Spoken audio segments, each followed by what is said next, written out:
My mother-in-law humiliated my baby at a society party, so I recorded everything, revealed her abuse, shattered her status. I still vividly remember that day, the day I first met Mr. Bennett in the pediatric ward of Massachusetts General Hospital. Spring sunlight was streaming through the windows of the patient rooms as I made my routine rounds through the corridors filled with the familiar scent of disinfectant. An elderly gentleman in an expensive suit visited one of my critically ill pediatric patients. He was the patient's grandfather, Robert Bennett, who would later become my father-in-law. That evening, when his son Michael came to visit, we exchanged words for the first time. He greeted me in my nurse's uniform with a natural, warm smile. "Nurse, my father told me about you. Thank you so much for taking such dedicated care of my grandfather." He spoke to me in a gentle tone, quite different from his father's stern demeanor. With a smile that radiated warmth, his eyes held a kindness that respected others as equals. That was our beginning. My courtship with Michael was like something out of a movie. Despite his prestigious position as a senior engineer at a Google-affiliated company, he was surprisingly humble and treated me, a nurse from a middle-class family, with genuine respect. On weekends, we would stroll through the Boston Museum of Fine Arts, in the public garden, and attend classical concerts in old churches. However, the first shadow fell over our happiness when I met his mother. In the quiet residential area of Chestnut Hill, a Victorian mansion stood with dignified elegance beyond a garden, where magnolias bloomed in full glory. Patricia Bennett received me in that mansion, in a reception room filled with antique furniture. She maintained perfect poise while pouring tea, yet from that moment, I noticed something cold in her eyes. Behind her flawless smile, I caught a glimpse of contempt. A nurse? Well, that's a noble profession, though young women in this area tend to choose more, shall we say, creative careers. The sarcasm in her words was unmistakable. Contempt for me seemed to ooze from her entire being, clothed in luxury brands. After our engagement announcement, the situation gradually worsened. During the wedding preparations, Mrs. Patricia orchestrated various forms of harassment. Most memorable was on our wedding day, when she had arranged for the venue staff to mistake me for a cleaning lady. The staff looked utterly confused when they saw me in my white wedding gown. Nevertheless, our wedding was beautiful at St. Thomas Church in Chestnut Hill. Bathed in spring sunlight, we exchanged our vows of eternal love. Light streaming through the stained glass windows seemed to bless us as we stood at the altar. However, the real trial came afterward. My mother-in-law's reaction when I announced my pregnancy still pains my heart. We sat across from each other at her luxurious dining room table. "Oh my, carrying my grandchild? Are you quite sure?" It didn't take long to understand the implication of those words. Soon after, rumors about me began circulating in Chestnut Hill's social circles. Led by Margaret Sullivan, Patricia's best friend, whispers about the nurse who seduced a son from a good family began floating around elegant tea parties. As my due date approached, the situation became even more serious. On the day of my baby shower, my mother-in-law suddenly claimed illness and didn't attend. I later learned she had been enjoying lunch with friends at the country club that day.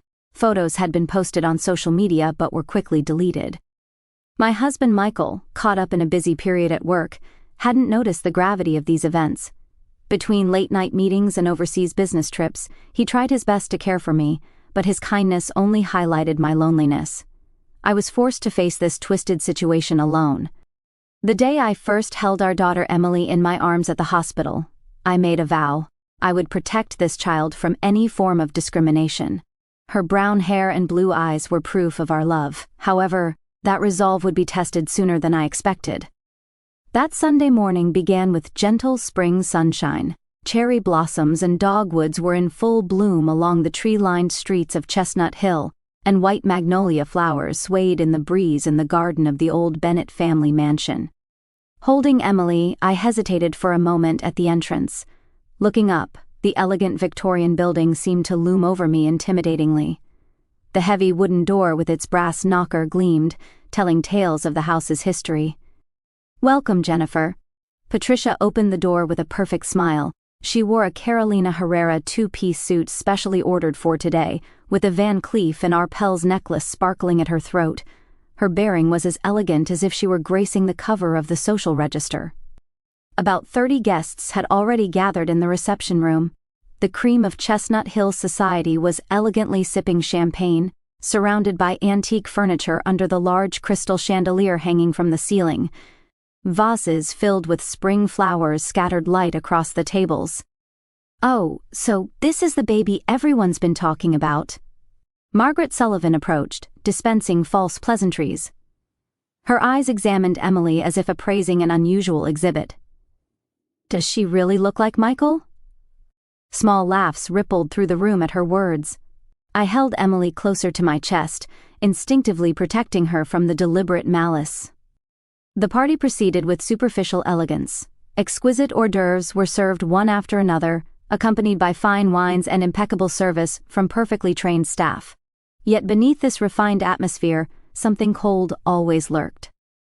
The gift-giving ceremony began: a Hermes baby blanket, a Tiffany silver spoon, a Ralph Lauren baby clothing collection. Each gift seemed to proclaim the social status of its giver. Finally, Patricia stood up. "This is my special gift." She presented a small box tied with a blue ribbon. The room's atmosphere seemed to freeze for a moment. "Please, go ahead, open it." My hands trembled. Inside the box was a pink cat collar with a Tiffany charm, clearly expensive, but its meaning was cruelly clear. "Oh, isn't it perfect?" Patricia's voice rang through the reception room. "After all, this child is the offspring of a stray cat my son picked up, isn't she?" Malicious laughter filled the room. Before my eyes, Patricia brought the collar close to Emily's neck, her gestures almost like someone petting a real kitten. "Please stop." My voice trembled, but Patricia pretended not to hear and moved the collar even closer to Emily's neck. The baby began crying, distressed by the sudden contact. "There, perfect." More laughter echoed through the room. Tears rolled down my cheeks. At that moment, I thought to take out my smartphone and record this scene. With trembling hands, I pressed the record button as discreetly as possible. "Oh, Jennifer, why are you crying? Can't you take a joke?" Patricia's voice dripped with false concern, but her eyes gleamed triumphantly. "I'm sorry. Emily seems unwell." I stood up and hastily left the room. I could still hear laughter behind me. In the hallway, I immediately called Michael. It went to voicemail. Right, he had mentioned an important meeting today. On my way to the entrance, I passed Robert Bennett on the landing. He seemed about to say something when he saw my tear-stained face, but I couldn't stop. Back home, I immediately went to my computer and backed up the video from my phone. Then I began organizing the emails and photos I had been saving as evidence of the harassment. Wiping away tears, I strengthened my resolve: no more running away. This humiliation would be the last. That night, Michael returned home after 11 p.m. His tired expression told of a day spent chasing Silicon Valley project deadlines.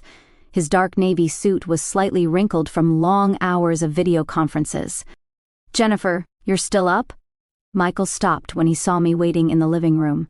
He immediately noticed my red, swollen eyes. "What happened? Did something happen at Mother's party?" Those words triggered something in me.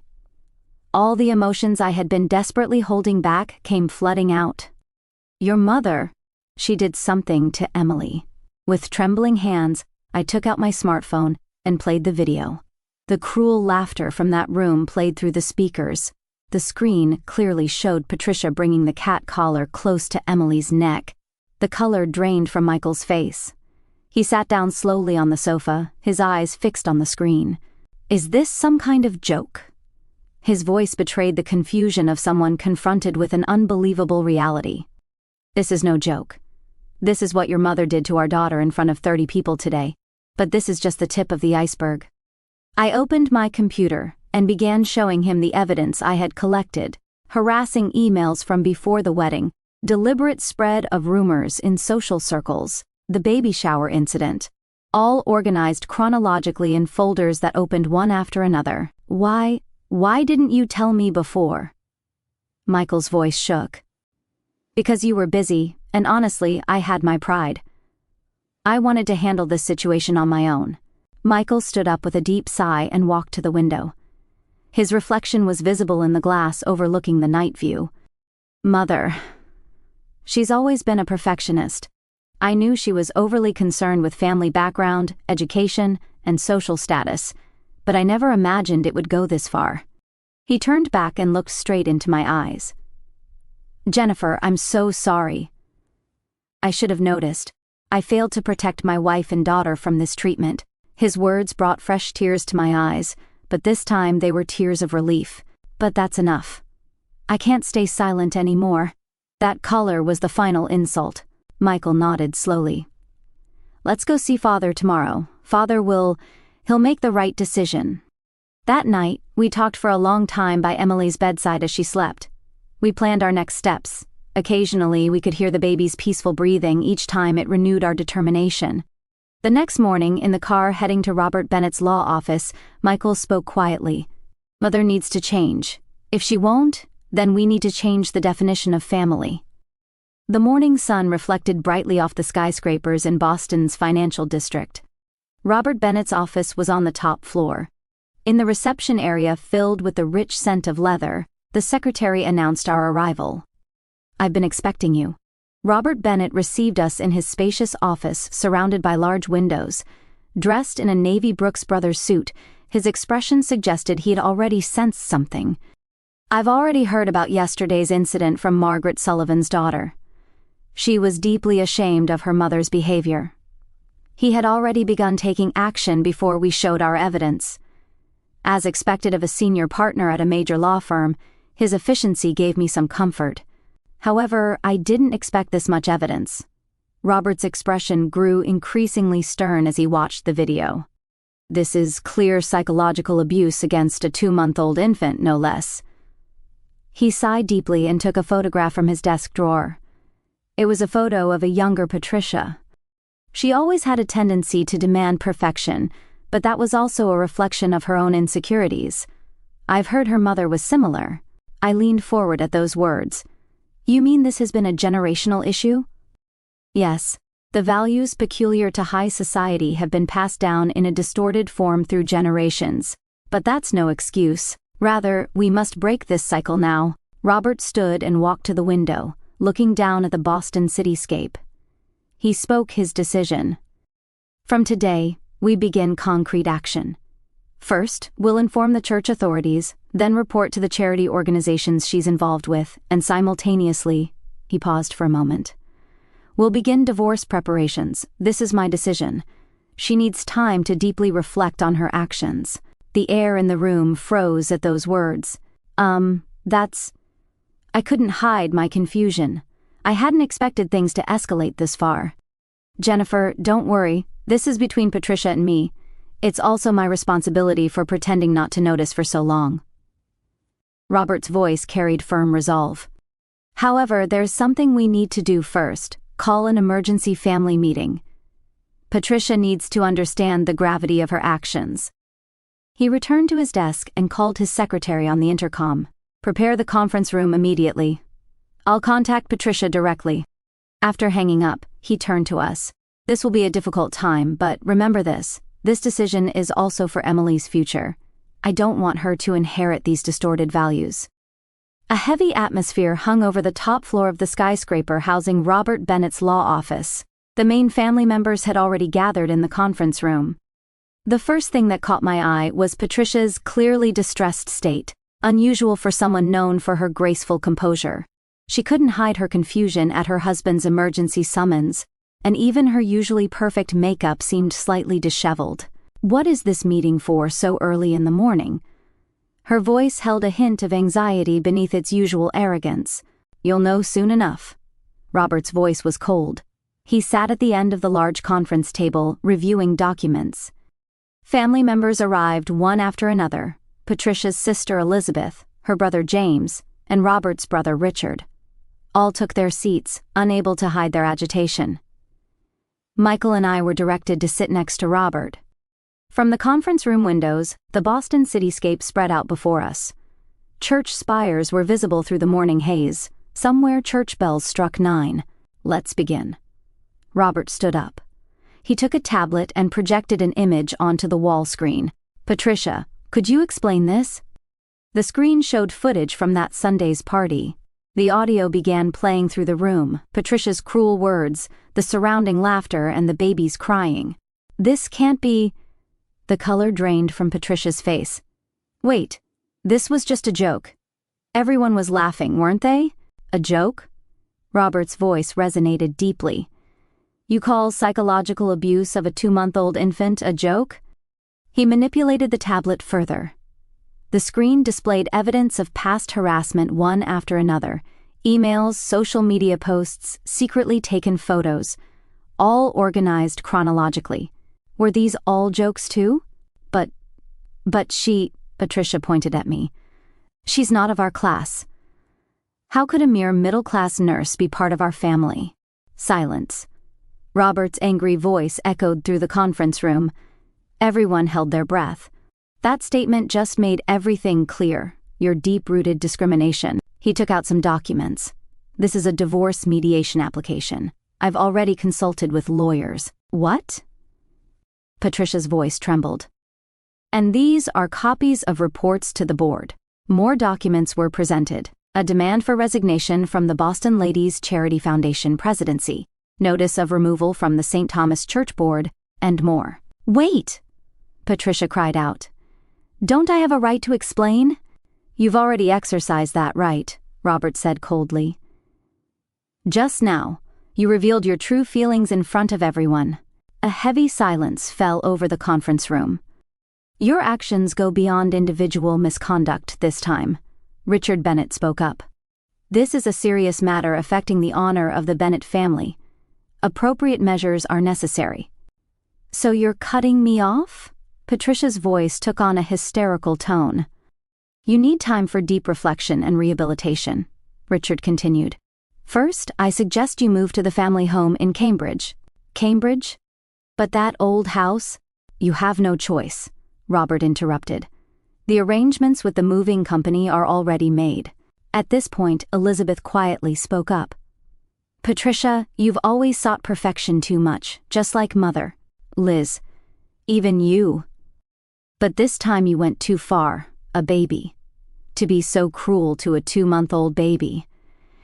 Tears welled up in Elizabeth's eyes. "We received similar treatment from Mother, but to repeat it with the next generation." Her words changed the atmosphere in the conference room. Family members who had been silent began speaking up. The darkness carried by generations of Bennett women gradually came to light. "That's exactly why," Robert raised his voice. "We must break this chain now." He stood and walked to the window. "Patricia, you have 2 choices. One is to accept all these measures and walk the path of rehabilitation while receiving counseling. The other is all-out confrontation, but in that case, we won't hesitate to take legal action. We have plenty of evidence of abuse." "You mean criminal charges?" Patricia's voice was like a shriek. "That depends on your choice." At this moment, something unexpected happened. Michael, who had been sitting quietly, suddenly stood up. "Mother," his voice was filled with sadness, "I love you, but if you're not willing to change..." He placed his hand on my shoulder. "I will fully support Father's measures to protect my family. This might be my final act of filial love." At those words, Patricia's composure crumbled for the first time. She began shedding real tears. "Michael, I... She suddenly turned to face me. "Jennifer, But the words wouldn't come. Instead, she began sobbing violently. The heavy atmosphere in the conference room gradually began to shift.